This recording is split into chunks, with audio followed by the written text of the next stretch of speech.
Hi, it's Wyndham. I hope you are well. Today, I want to talk about the power of language. Not only the power of it, but the automatic nature of the language we use. Throughout our lives, we adopt certain terminology, which it just trots off the tongue. We never really interrogate where it's come from. We don't really get under the bonnet of what it means. And because we don't do that, we often fail to recognize the deeply nuanced and heavily layered meaning behind certain terms. These are the things that are forming our blueprint, the blueprint that is shaping our lives. And until we consciously and intentionally start looking at our language, it's all automatic. We are not empowering ourselves to make a choice, to make a decision. Even when we are deep in the self-work of personal development, we are given terminology and language that we just accept and trot out, repeat time and time and time again. And again, typically, we do not look at the nuanced, layered meaning that we attach to that language. Let me give you some examples, and then let me talk you through what we can do about it.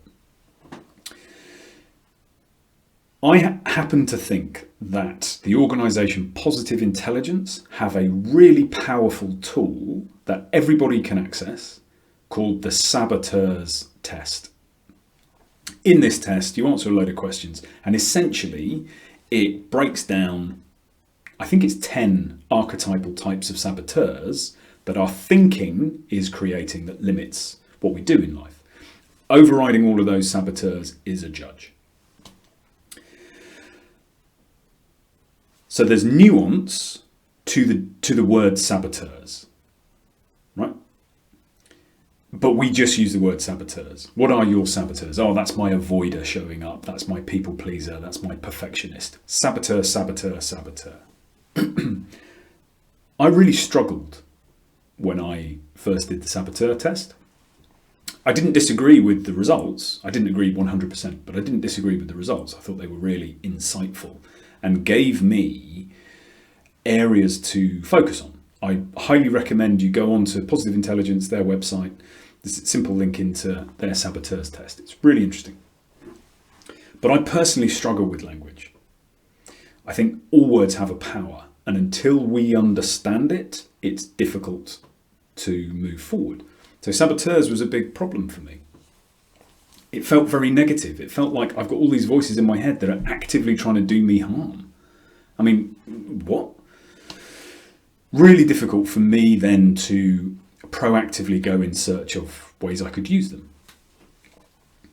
I'll give you another one, imposter syndrome. Lots of people talk about it. That sense of not being worthy of being in a room, of not being worthy of an opportunity, not being worthy of anything that we are looking to do, feeling completely out of our depth, failing to take an action because, well, actually I don't belong in that room. Imposter syndrome. Again, I don't like the language, I think, because it's a syndrome. Well, a syndrome is a medical issue, isn't it? Well, that requires external intervention. Takes away my power because I can't fix it myself. It's a syndrome. It's medical. I don't like it. I'll give you a third, and then I will move in to this, which is how we deal with it. Third one is failure. Really simple one. We're conditioned. If you think back to when you were at school, we're conditioned and taught to be right. I appreciate I'm approaching my 50, I'm late 40s, approaching a few years away from 50. Schooling and teaching has changed dramatically since I was in school. And my understanding is this is changing. However, if we look at schooling, certainly for people my sort of generation, we were praised and rewarded for being right, not for going on a journey to learn. You then move into the workforce, we're praised and rewarded for getting solutions and getting them right. We are not rewarded typically for getting it wrong, even though everybody has to go through this failure process. So I fundamentally had a massive personal problem with the word failure. Intellectually, I can look at all three of those, saboteurs, imposter syndrome, and failure, and I can intellectually find my way through them. I know that a saboteur is not actively trying to destroy me, but I don't feel that way about the word. Imposter syndrome, I don't feel that is a useful term for me. And failure, I struggled with that for a very long time. So what do we do about it? Our language is governing our lives. What do we do about it? Well, this is where the 3 R's come into it. As a coach, we love reframing. Reframing is where we look at a situation. It's almost as if we have a beach ball. My brother introduced me to this analogy, and I didn't like it to begin with, but actually the more I use it, I love it. It's like we have a beach ball. You imagine there are 8 panels on the beach ball, all a different colour. We get stuck viewing the world through a single panel.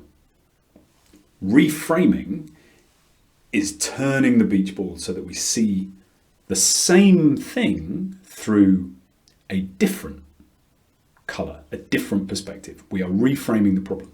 And let me use saboteurs as the example for how this worked for me. So I didn't like the term. To me, a saboteur is destructive, is intentionally trying to cause damage, right? Now, if I've got 10 or 11 saboteurs in my own head, that's me. I mean, I talk about them in the third party, but that's me. I've got 11 parts of me that are actively trying to destroy me. That doesn't work for me. I resist that quite hard. I cannot believe that that's true. So, reframe. My saboteurs are not trying to destroy me. My saboteurs are trying to protect me. But their frame of reference and their idea of what protection is survival, not thriving in my life.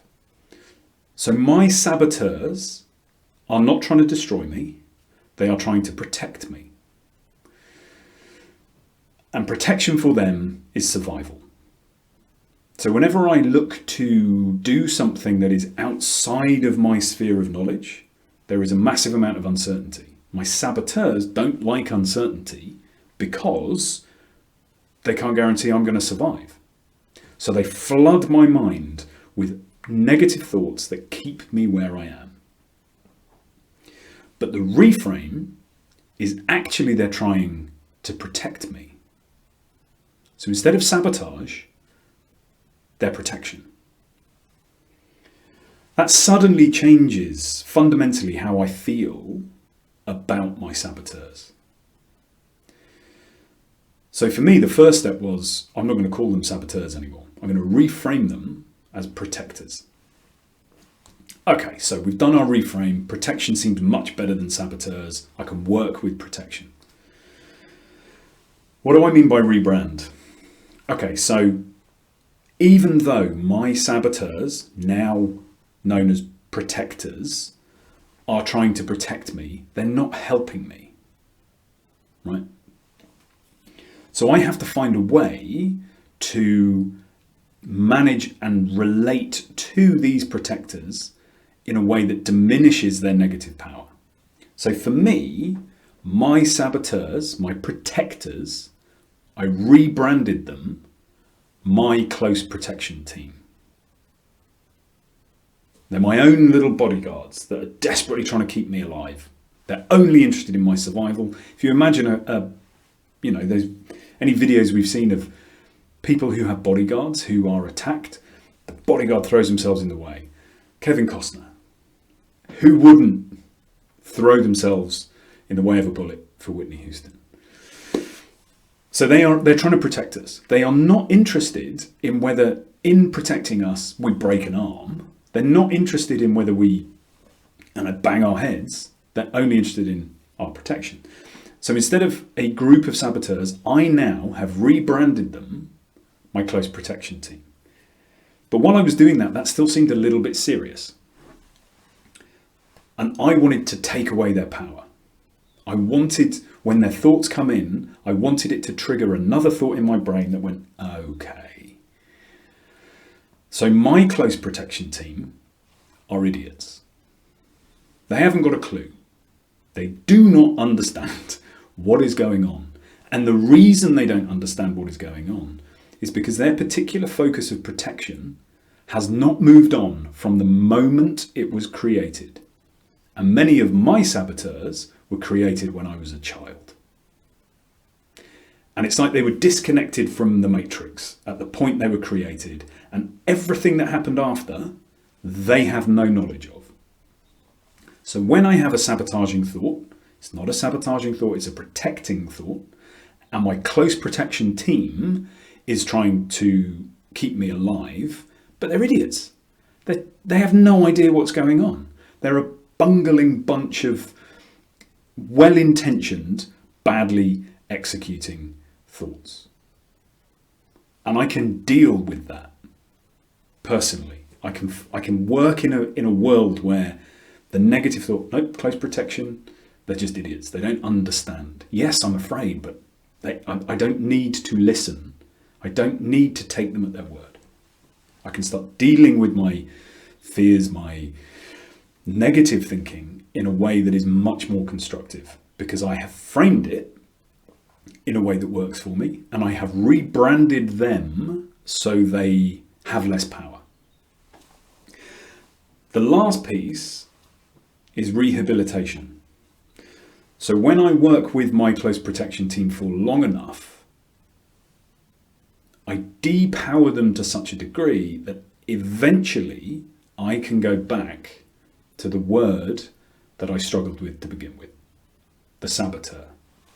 So I can call them saboteurs now because the nuanced, layered meaning I have created around that word saboteur, I understand.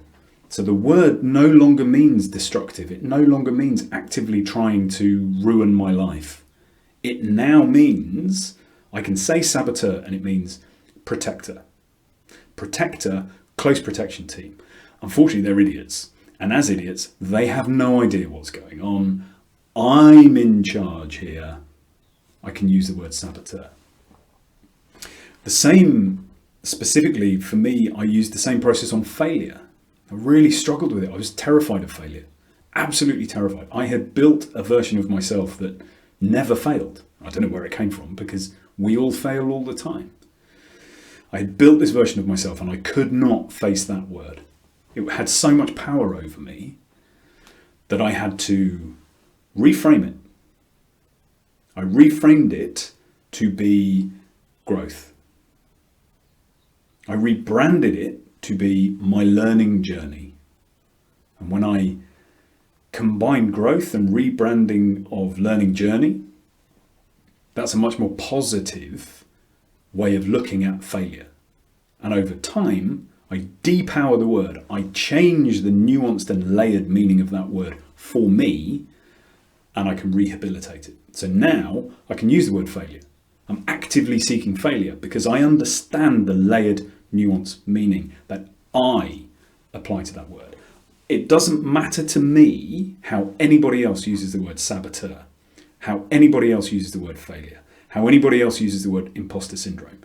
The only time I'm interested in that is when I'm working with or I'm helping them. Their meaning of those words does not impact my understanding of those words. Understanding their meaning helps me understand them better, but I don't have to adopt their meaning. I leave you with that, the 3 R's. Language is so important. When we find language bubbling up that is making us feel bad or holding us where we are or stopping what we're doing, and the language itself becomes a barrier, I implore you to try these 3 R's. Find a way to reframe it, turn the beach ball, rebrand it, take away its power, rehabilitate it. Over time, We can reintroduce the word because we have changed the nuanced, layered meaning of that word for us. I leave you with that. I wish you a joyful and peaceful few days, and I will speak to you soon. Take care.